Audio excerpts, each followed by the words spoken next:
Good evening, Aditya. How are you? I'm doing well. How are you? Very good, thanks. Very good. Thank you for staying up late for me. You're quite a few hours ahead of me in our time zones, but it's great to have the chance to talk to you. And thank you for joining Sentientist Conversations. Thank you for having me. It's an honor to be here. So, as we've talked about briefly, this is really a series of conversations about what I see as the two deepest philosophical questions: what's real? How can we understand reality? And what matters morally? What should we care about? And I have a particular reason for this series of conversations because I'm trying to popularize and build community around a very simple worldview called Sentientism, which suggests that when it comes to what's real, we should use a naturalistic approach that is based on evidence and reason. And when it comes to what matters, the clue is in the name. We should care, have compassion for all sentient beings, any being that has the capacity to experience, particularly suffering and flourishing. But in these conversations, I'm talking to people who agree with that philosophy and disagree with it. So it'll be fascinating to hear your personal story. So for people who don't know you already, how would you best introduce yourself? So my name is Aditya Prakash. Online, I go by Sentientist, right? That's my sort of pseudonym. And what I do online is I mostly focus on creating content advocating for animal rights. And I try to make a rational approach to animal rights more accessible. So the approach is already out there. I try to make it more accessible.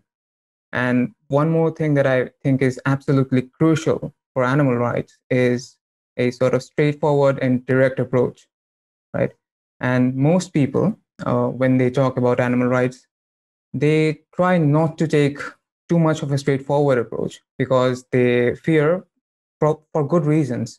It is not as if they're just paranoid. They have good reasons for being afraid of being accused of being tone deaf, all right, or being too sheltered by privilege to not understand the struggles of marginalized people, that sort of stuff. So too many people don't take too much of a direct approach, but I think it's crucial. Now, being in the position that I am in, I think I have the sort of luxury of being able to take such a direct approach without having to worry too much about such baseless accusations that take the attention away from non-human animals. So that's a brief introduction to my work.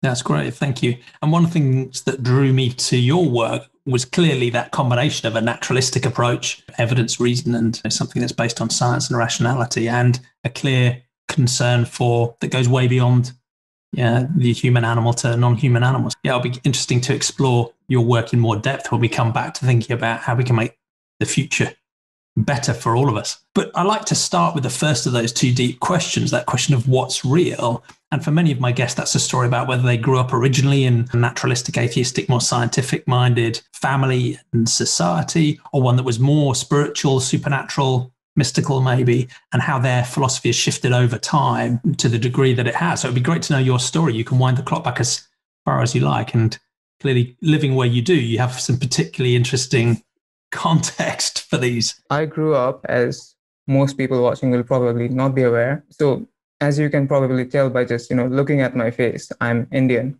right?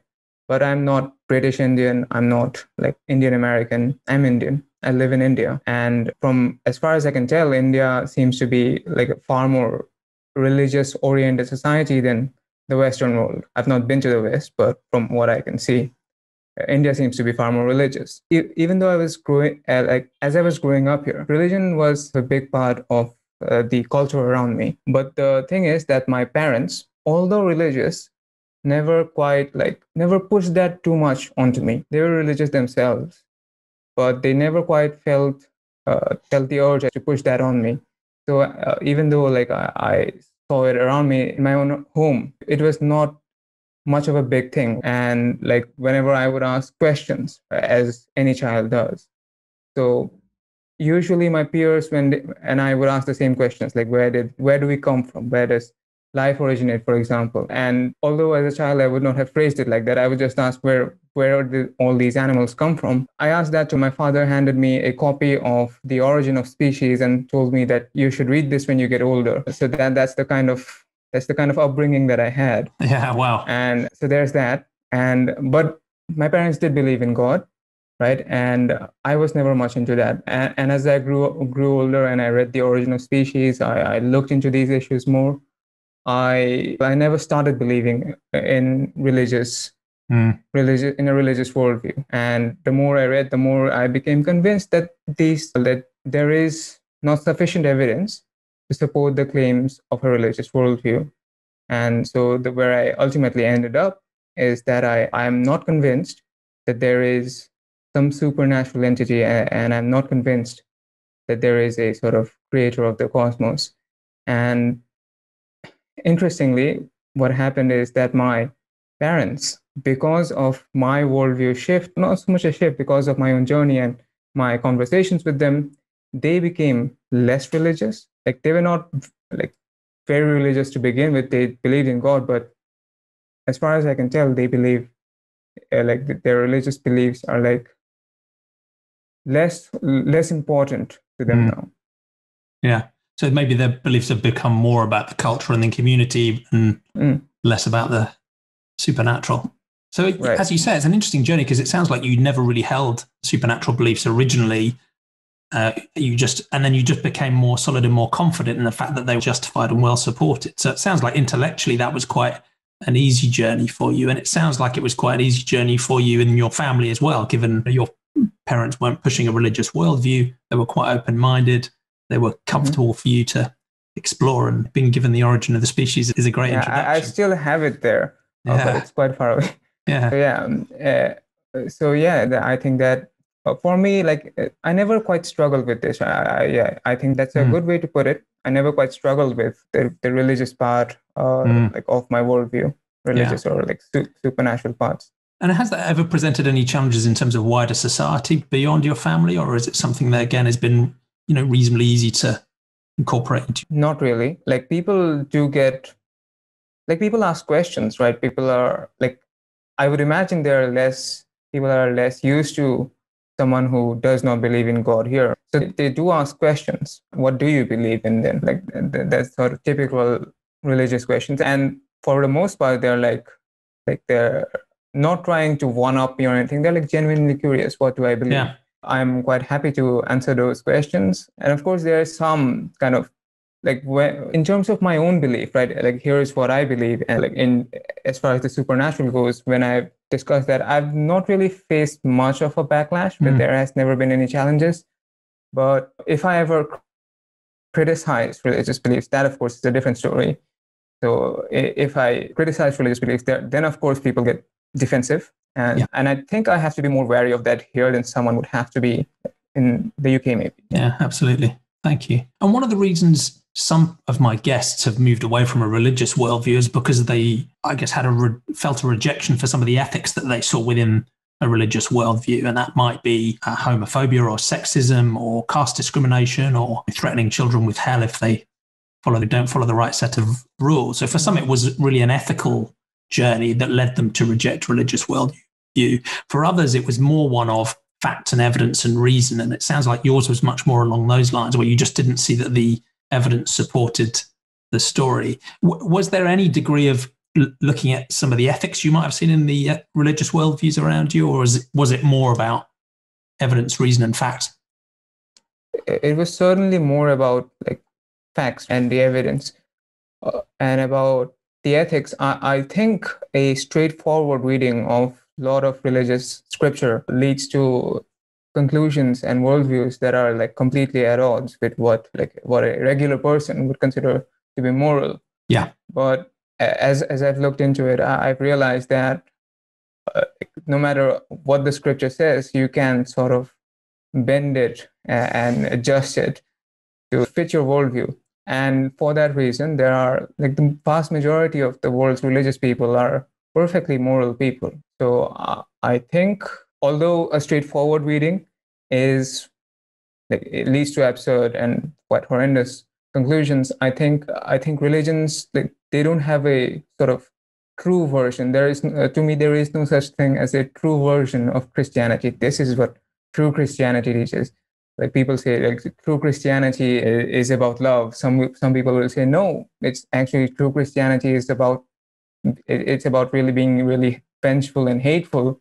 To me, there is no such thing. Yeah. Because because there is no external guide on how to interpret that scripture. Like, sure, there are some verses which, if you read literally, it will say things like that you have to punish homosexual people in a certain way. But as far from my looking into it, from my research, I have learned that too can be somehow with some sort of, I don't want to say mental gymnastics, but that seems like, for a lack of a better term, that's we can ultimately be accepting of, even if someone is like a devout Christian, they can be accepting of homosexual people. Yeah, I agree. And it's fascinating in a way because supposedly one of the appeals of a religious ethic is that you're supposed to have this sort of pure, clear, objective moral standard, but it just doesn't seem to work that way. And nearly all of the hard work is done by humans interpreting. And that can be done for, good reasons and for bad reasons too. But I'd absolutely agree with you. I think that the vast majority of religious people are much more moral than maybe the religious book they follow, or even the behavior of some of the formal aspects of their church. And I think that is because there's something stronger that is almost independent of any supernatural worldview that guides most people's common sense morality on a day-to-day basis. But that's one reason why some people are hesitant about moving away from a religious worldview or not adopting one, is because they're worried that without that sort of deity or the list of rules or a structure, formalized structure, that we'll lose all of our morality and we just either end up being sort of nihilists or completely relativist or just having no basis for morality whatsoever. And you've probably, it's good to hear that people have approached your naturalism with genuine curiosity, but I'd guess that's one of the questions people have asked is, how do you decide what is right and wrong if you don't believe in a deity? So is it possible to summarize, what you think the foundation or the grounding of your morality is in a naturalistic worldview, if it has a grounding at all? So I think I can ground it as well as a Christian could or a Muslim could. I don't think I can ground it like objectively, and for the same reason, I would say that neither can a Christian nor a Muslim. Yeah. So I would say that every person, right, or in fact every sentient being, right, they value their own flourishing or pleasure, and they want to avoid suffering. That is what it means. That is what those terms means, right? Pleasure is the thing you want. Suffering is that which you want to avoid. And from that, like, that's premise one, sort of, right? And the second premise would be that, like, if that's what you want for yourself, and you cannot point out a difference between yourself and someone else that is morally relevant, then if you do something that causes suffering onto that individual, then you are implying by your own actions that very thing would be okay if done to you. And that is in contradiction to what you want. And what you want is to avoid suffering. Yeah. So that would be a quick way to summarize what I believe. I'm not sure if I was very clear, but yeah. No, it's very clear. It's very clear. And I think I'd echo much of your thinking. And in a way, a common sense way of playing that back is to say, look, I know I don't like suffering. I'm pretty sure you don't like suffering either. And my morality is my choice to care about that. But you also touched already on this distinction between, because I think many people would share that worldview, but they'd only really apply it to other humans and maybe some subsets of non-human animals. Given your perspective is very clearly focused on that capacity to experience pleasures, pain, suffering, flourishing, how did you go through that journey of recognizing that it wasn't just humans that could suffer too? Was that something that happened quite early in your life or later on? And again, was that a difficult transition? Okay, so something for a bit of context. I am 21 years old, right? And I grew up in northeastern India. And as probably most of you watching will not know, that northeastern India is a sort of heavy meat-eating culture, at least relatively to India as in general. When you think of India, you probably think of a vegetarian country, right? Not vegan, vegetarian. Like that's the sort of view that people have of India. Northeastern India is quite culturally different, right? Meat eating is a heavy part of the culture here. So although I grew up in such a heavy meat eating culture, I had never quite seen the slaughter of a non-human animal. But when I was about age 14, I went to the market to get meat. And the thing about India here is that unlike, well, Western countries, as far as I'm aware, in Western countries, the slaughter is hidden away. It's behind closed doors. But if you've been to India, you'll know that here that's not the case. It's done on the roadsides. There are like roadside shops, and there are like these markets where you can walk in and you can see the slaughter, right from the animal being alive to them being cut up into little pieces and being packaged into a small package sort of. So when I was age 14, I decided that I want to get meat from the market. So I went, I told my family members that I'm going to get some meat. And I went to the market, and it was like goats, and like I told the butcher that I'd like some meat. And as I was doing that, right, as the butcher was snatching one baby goat away, I saw the kind of terror in the eyes of that baby goat. It wasn't like, it was definitely not an adult, right? And I saw the terror in their eyes, and that kind of that was like horrible to watch. But it didn't quite click right there for me. But what I saw right in the next moment was another sort of baby goat that was tied away, and that baby goat was trying to hide. It was trying to take cover. It was not trying to run away. It was trying to hide behind its cover, in the hopes that that the butcher will never find him or her. And that clicked for me, and I realized that's exactly what I would do in that scenario. I would try to hide. Yeah. So you can identify with that experience. Yeah. So that has stuck with me, that visual image. And so I told the sort of butcher that don't kill him. I'm going to go for today. I'll come back in a while. I didn't tell him that I'm not going to eat ever again, but I told him I'll be back in a while. Don't kill him yet. And I said, don't kill him, and I walked away. And then that day I came back and really thought about it. And then I looked it up online, and I discovered that there is like a whole sort of literature and philosophy about animal rights. And I started looking into that. And the more I looked into that, the more convinced I got that this is the greatest moral emergency of our time. And I had been contributing to this horrifying atrocity. And since that day, that was February 2014, right? So since that day, I've not eaten animals. But back then, I was not aware of like the atrocities of the dairy industry, which I learned 2 years later. Yeah. Like I was completely in the dark about that. 2 years later, I learned about that, and it took me again like less than a day to decide that dairy was off too. And so I've been vegan since 2016, and I've decided that this is something that I cannot contribute to, and that this is something that I am going to oppose in every way I can. Yeah, thank you. And it's interesting because with quite a few of my guests, that's been quite a quick intellectual journey. They've seen something, they've realized something, they've read, they've researched, and the decision has been taken. But quite often the practical and social implications take some time to think through as well. So you mentioned already in where you are in northeastern India, it's quite a meat-heavy culture. How difficult was that journey for you? Again, practically, with family, with society, was it something you could do quite simply, or was it a challenge? It was a challenge socially, right? It was a challenge socially that, first of all, people would say, what happened? You started becoming like those mainland Indians. That would be like the part of India that's basically northeastern India. You started to become like them. Like, what's going on?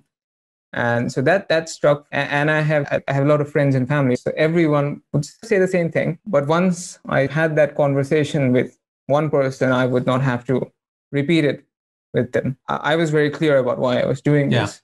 So socially, it took some while to get the message across to everybody about why I'm doing this. So there's that. But at least in part of the food, there's this notion that veganism requires privilege, right? Economic privilege. And I think that is nonsense, right? I think that's the word. Because the only people who think that veganism requires privilege are people who are like ultra privileged. They think that a Starbucks latte is a basic need. It's not, right? As far as the food goes, it was not a challenge, right? That's easily accessible. The cheapest foods in the market are like plant-based, right? Socially, it was surely a challenge, but I think that is obviously like that is not a good enough reason to be contributing to this unnecessary suffering. Yeah, thank you. And I think people they radically oversimplify their understanding of Asian cultures and particularly of India. They underestimate the sheer diversity and range of different cultures within India. There's the scale of the country, the number of different states, the religions, as you said, they can be very different as you move across the country. And there is this sense from outside that people look at India and go, veg or pure veg is sort of quite an ordinary accepted thing. It has deep cultural roots. But as you've said already, that doesn't mean that it's always an easy thing to do across the country. And that sort of pure veg, the cultural and religious history might help the transition in some ways, but it's not a simple relationship either. I'd be interested in your thoughts about how different aspects of Indian culture and history either help or hinder the non-human animal ethics. That's interesting. You mentioned something called pure veg, right? And that, I think, it seems like it is going to help non-human animals, but as far, in my opinion, it kind of hinders the fight for non-human animal rights, right? Because this word pure there, it has to do with caste purity. Yeah. Let me just give those who are watching who are not aware what caste is, right? So the caste system is a system that assigns different moral values to different individuals based on their caste, which is not a real thing, but it has real sociological impact. So someone who is, let's say, a certain caste is not biologically any different from someone who is a different caste, but they would face struggles based on the perception of the caste that they belong to. And the sort of upper caste, they like anyone who believes that caste is actually a thing, biologically, they would say that they would want to maintain their caste purity, and they would believe that the upper castes are like pure and the lower castes are impure, that sort of thing. So this notion of pure veg, it can sometimes, or in fact most times, it is about maintaining this sort of caste purity and impurity. Now, veganism is now quite the opposite. Veganism and animal rights are like quite the opposite because they don't maintain any sort of caste hierarchy. In fact, it is like the very basis of veganism and animal rights is that all sentient beings are worthy of equal moral consideration. So it is the antithesis of that caste system, right? Yeah. And some people would say, no, I'm going to keep eating meat because I oppose the caste system.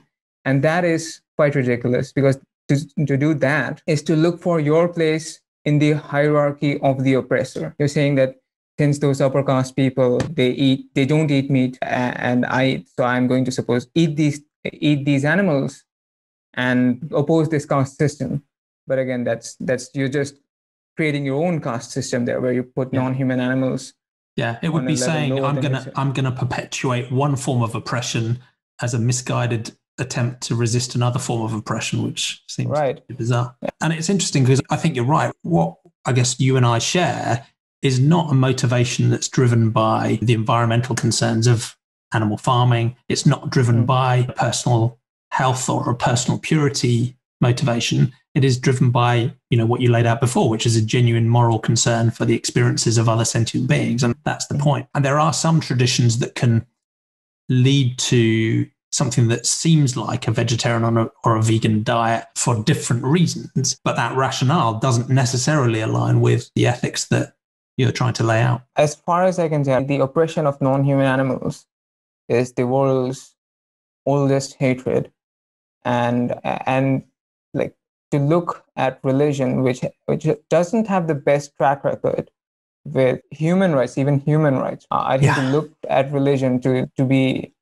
capable of recognizing the moral worth of non-human animals would be a bit silly. And I think like religions will have to adapt as they have adapted like previously. Like 500 years ago, churches would, at least in Europe, probably wouldn't accept someone who looks like me, but now they would.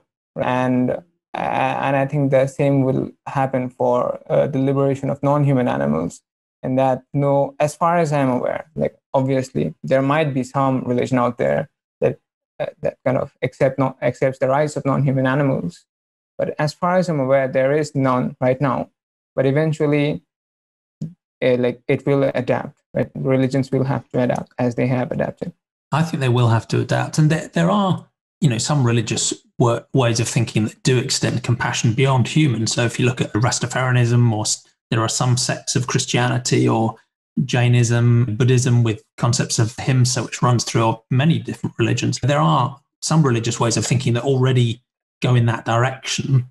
Although when you look at the people who practice those religions, there's enormous variety of practical decisions there too. But I think generally you're right that religious ways of thinking have mostly found new ways of explaining why humans are special and different, and whether that's an ethos of dominion, that where humans are given dominion over the rest of the natural world, or whether that's saying that humans have a soul and non-humans do not, or whether humans are made in the image of God and non-humans are not. I think you're right. There's also a very strong religious drive to set humans apart, and that can provide another rationale for the horrors we carry out on non-humans too. But I do think you're also right that religions are adapting, just as they're being forced and are being encouraged, and their adherents are shifting towards more modern, more secular, more humanistic ethics when it comes to human rights.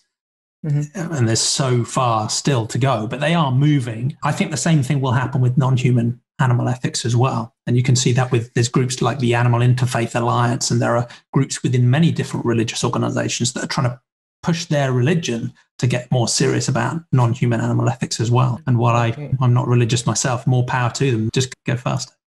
And one other interesting question is, there's a challenge to this sort of sentiocentric way of thinking that I think you and I share, that any being that is capable of suffering or flourishing matters morally. So some people will challenge that and say, no, only humans matter. They go back to a sort of anthropocentric view that largely still dominates. And I think you and I will clearly reject that perspective for good reasons, that the definition of a species boundary is not a justification for restricting our moral consideration.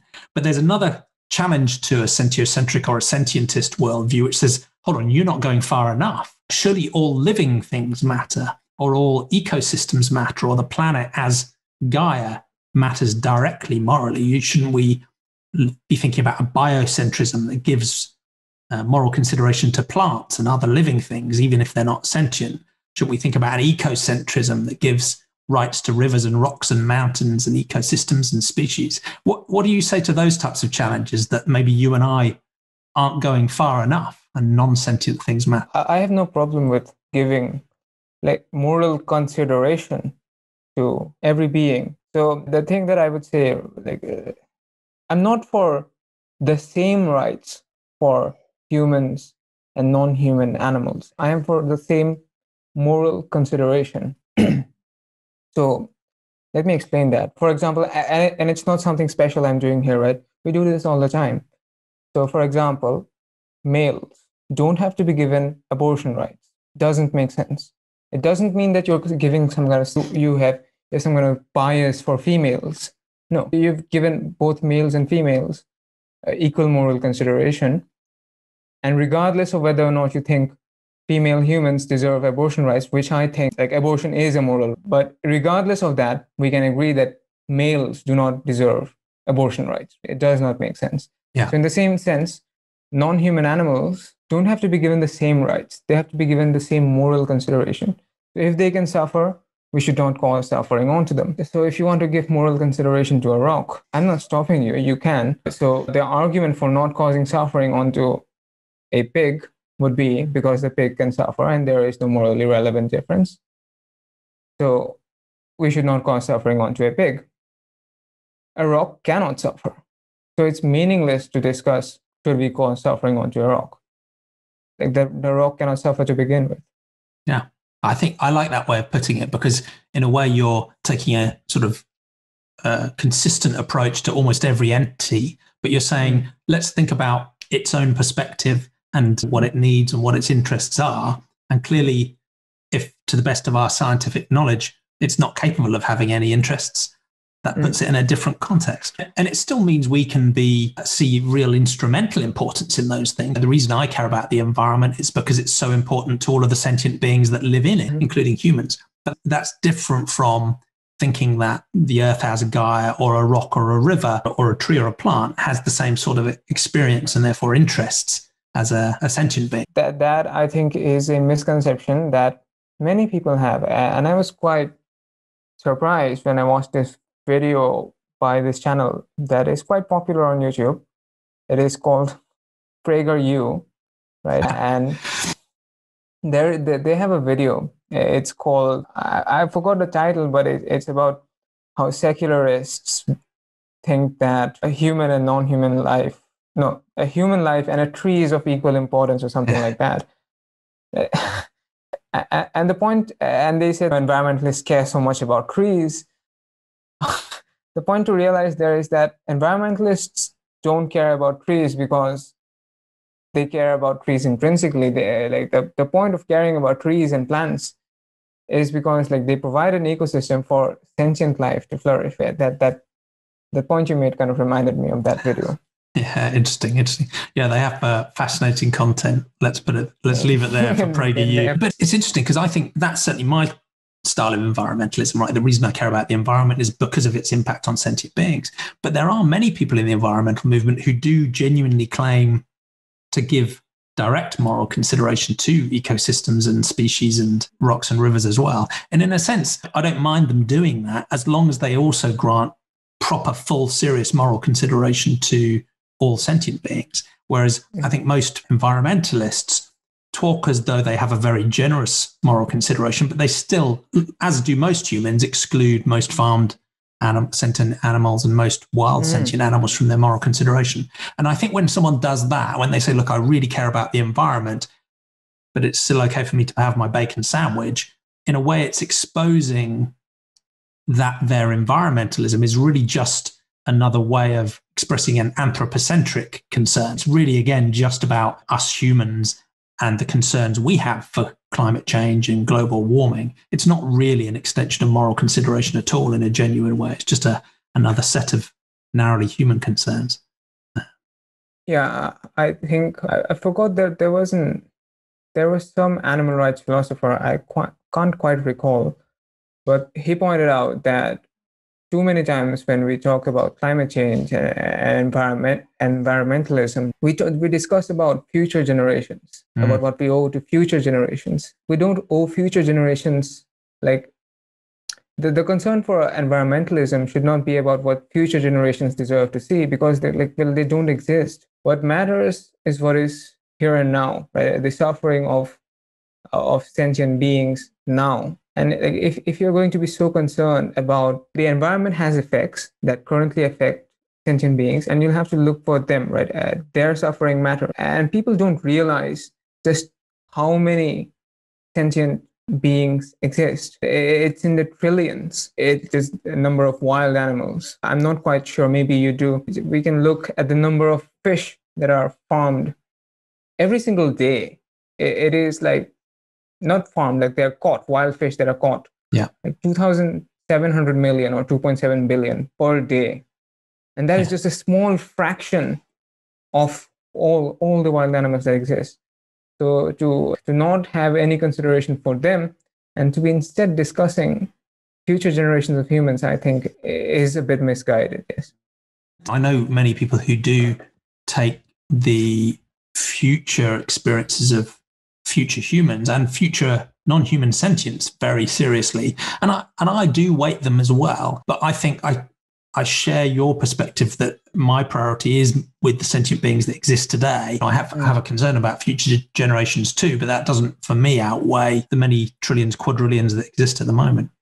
So it's a tricky balance, but I think you're right. The sheer scale of that problem and the scale of the impact on a daily basis is really what should be driving the imperative. And I guess the final question that I like to ask is about the future. And we're in this slightly strange situation where I think you and I both share a naturalistic worldview that tries to use evidence and reason to understand the world. And we know that's always going to be imperfect. That's going to be probabilistic and provisional. And we need to be prudent about what we believe and always open-minded. So we have a naturalistic way of understanding things. We have a moral scope that grants moral consideration to all sentient beings. So anything that's capable of suffering and flourishing.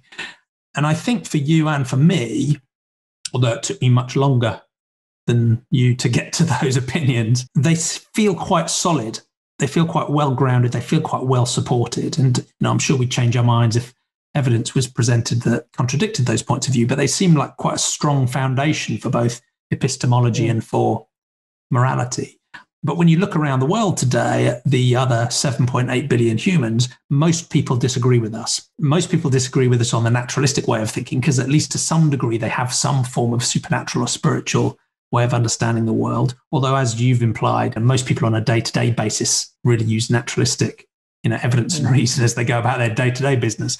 But they still have some form of supernatural or spiritual way of thinking, some revealed beliefs. And on the moral and ethics side, while most people would agree with this conceptually about not wanting to needlessly harm sentient beings, in practical terms, nearly everybody really just focuses on humans and maybe a select subset of non-humans, companion animals, charismatic wildlife, and in practical terms grants zero moral consideration beyond that. And as we know, many humans don't even grant serious moral consideration across the entire human species. There's so much, so many problems we've still got to work on there. So given that strange situation where you and I think, feel like we've got a pretty solid foundation, but everyone else disagrees with us, how does that leave you thinking about the future? And that can either be a science fiction utopian worldview we might be able to build for all sentient beings, or it might be more pragmatically about the projects and programs and changes we need to drive today in the world to try and make things better.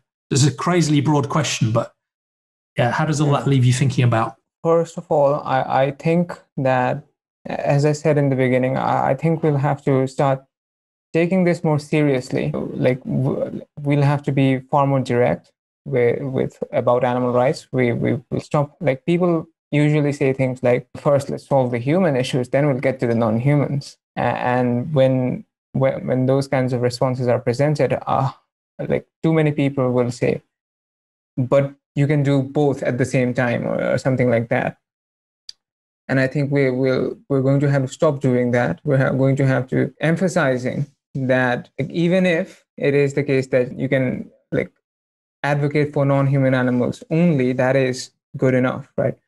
Without, of course, harming humans. That's a whole different story. If you're harming some sentient being, that is not acceptable.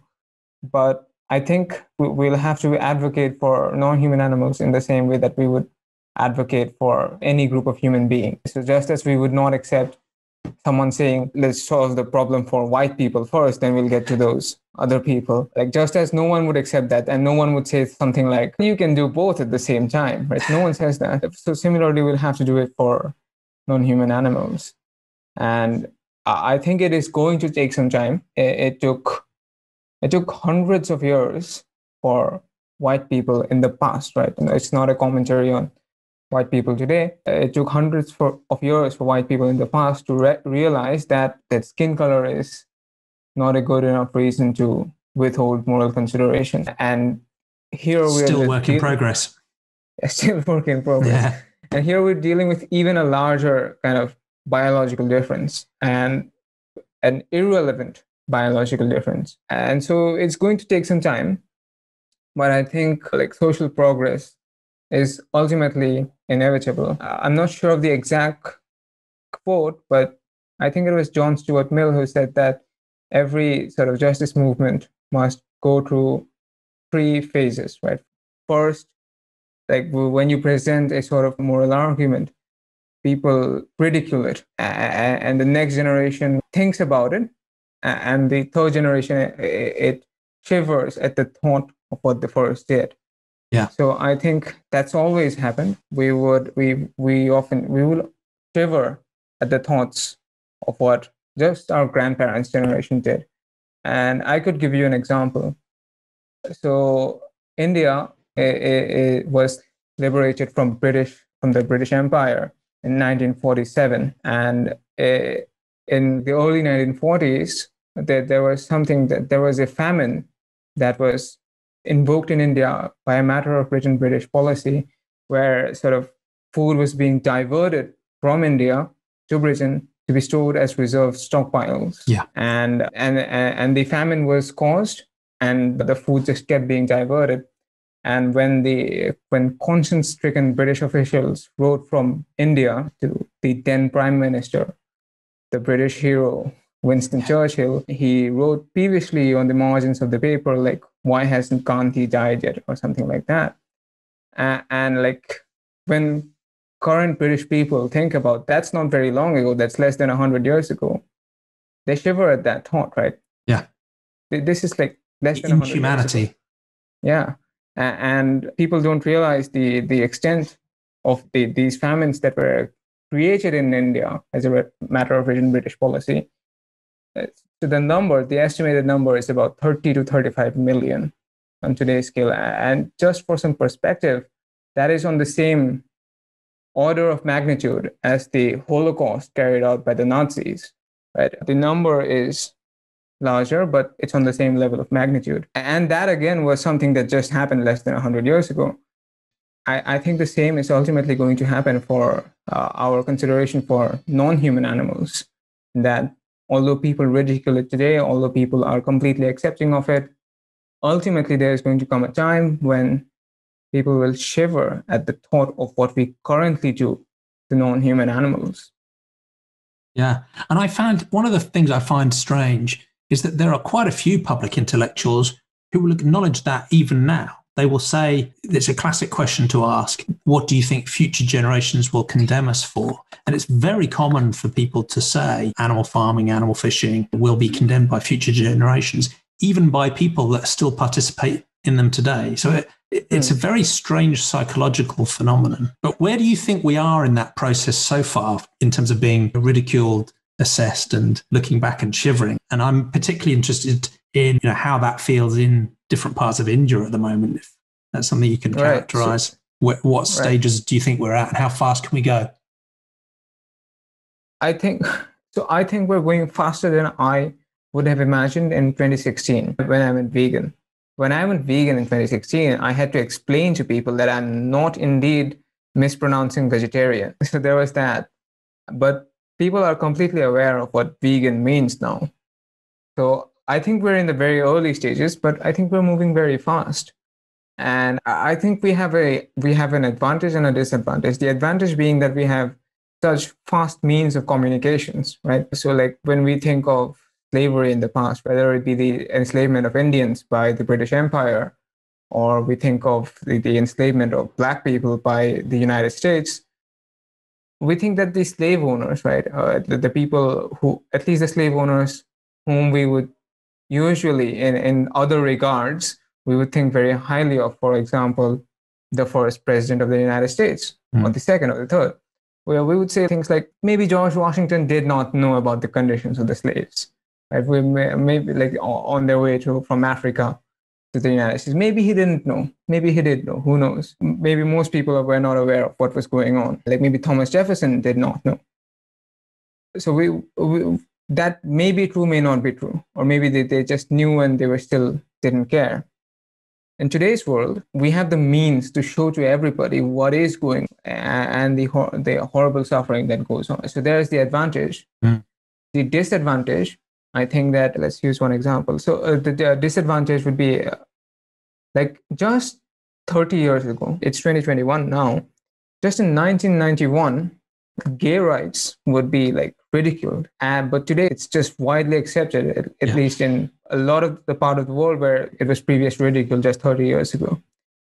And I think the way that kind of happened is the secret, I think, of the LGBTQ movement is that people already knew, like had people in their lives who were gay, right, or who were lesbian, who were queer.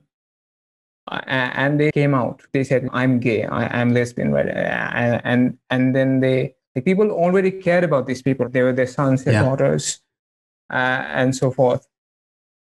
And so they realized, oh, they're not very different from me, but I already care about them. The same cannot happen for non-human animals.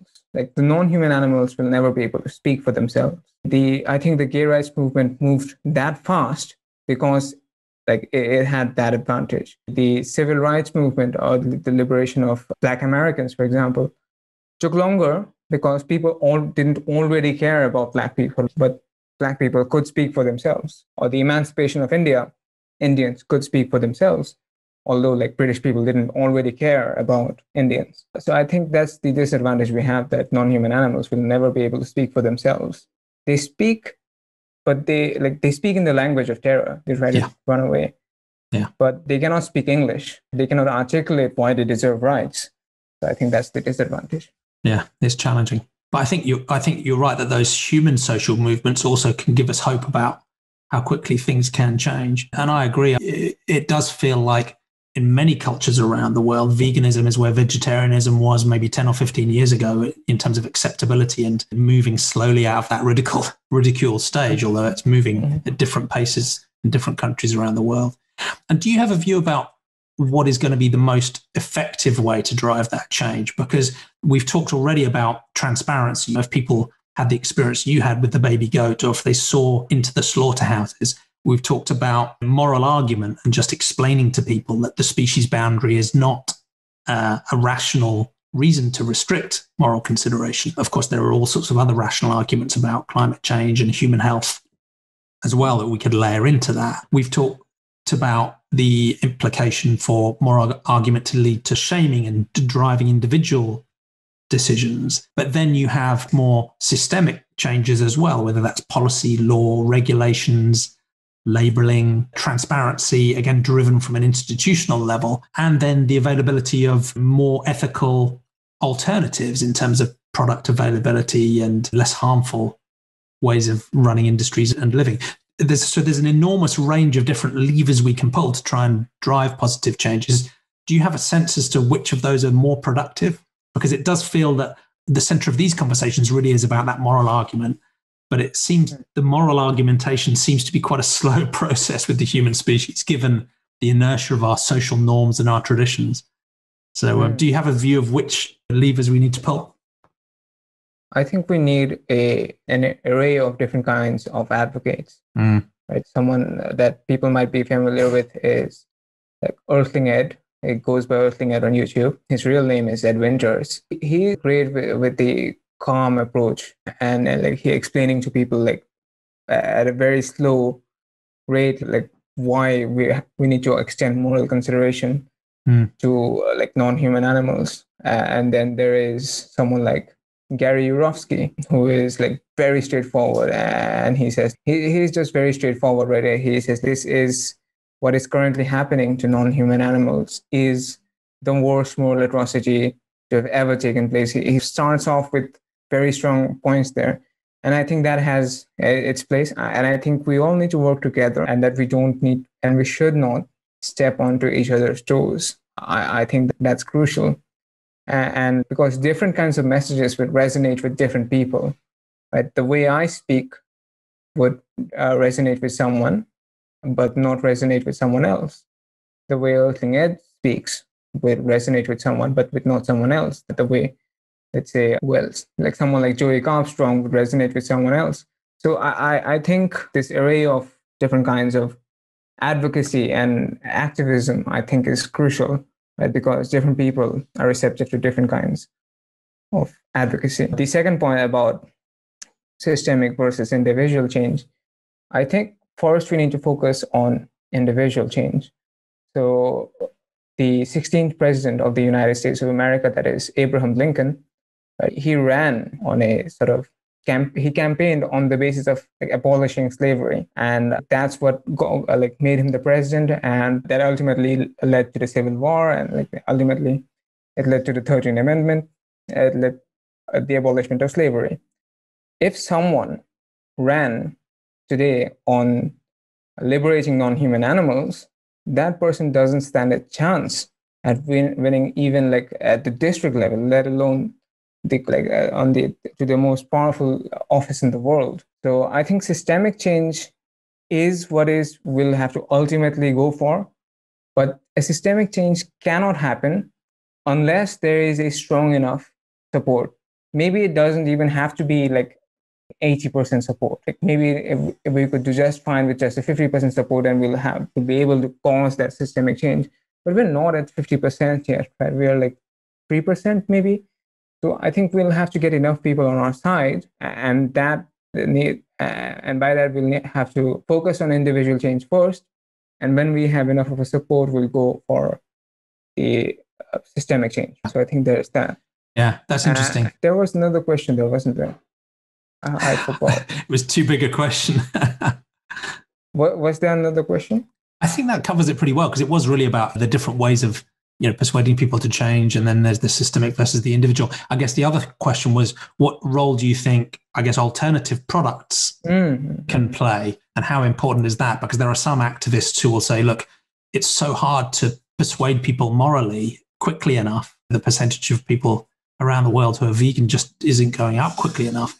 Maybe what we need to invest in most heavily is alternative products that don't cause the suffering, that are environmentally lower impact, that are just as cheap, tasty, available, and more healthy too. And then we can radically shift people away from these very harmful products. So I think if we are able to provide these alternatives, that will help a lot. But I think that is not what you should be waiting for. Yeah. What will you say to your grandkids, like when you're older?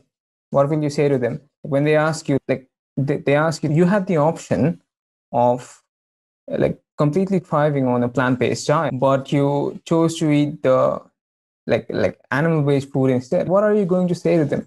Are you going to say to them, oh, you won't understand, like you've never had cheese? Yeah. Is that what you're going to say to them?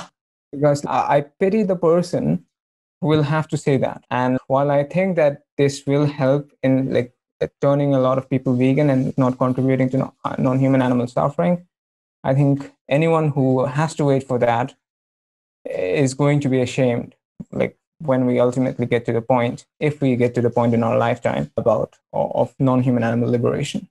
I think that's an important point. And I do think that the alternatives are important. And I do think that systemic change is important.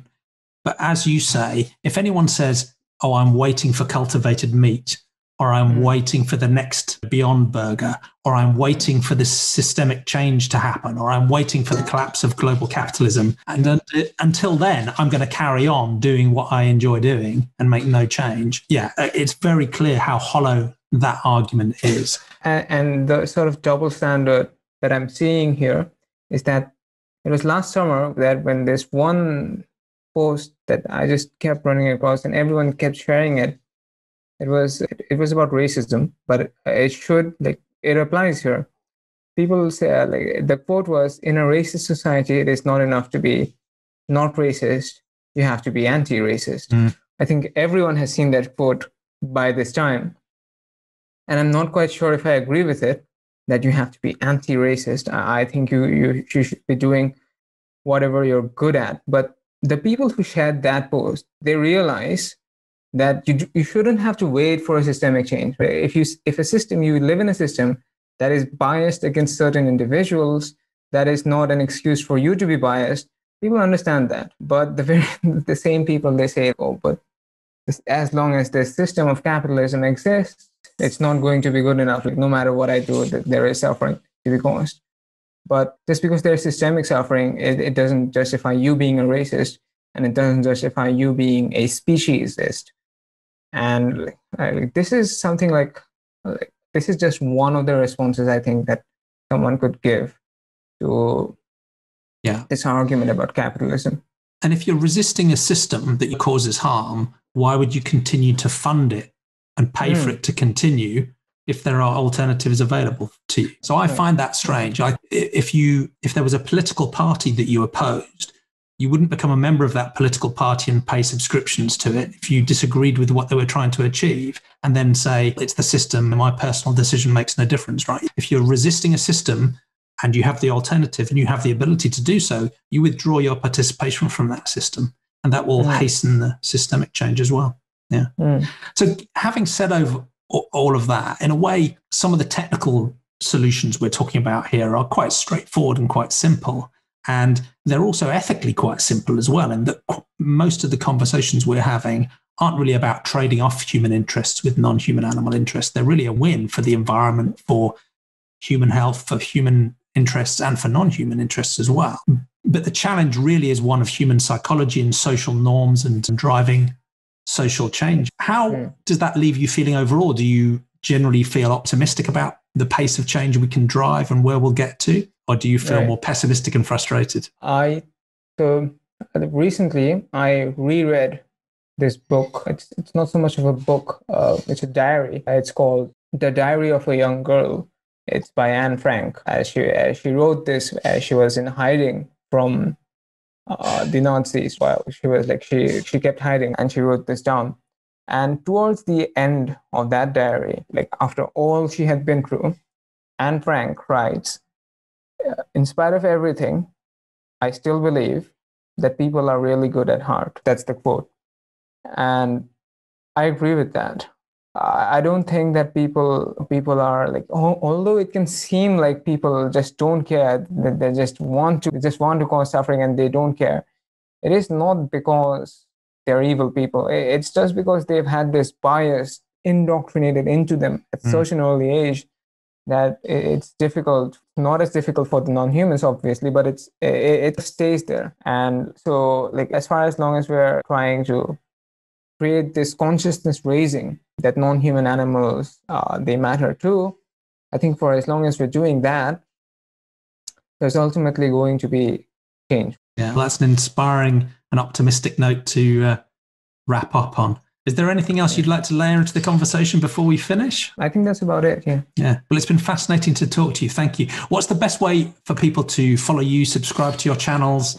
I'll include links in the show notes, of course, but where would you point people for your main accounts? So my main work would be on YouTube, right? And that's youtube.com/soytheist. And that's my username across all my social media. That's on Instagram, it's Soytheist. On Twitter, it's Soytheist. But mainly I'm focusing on YouTube now.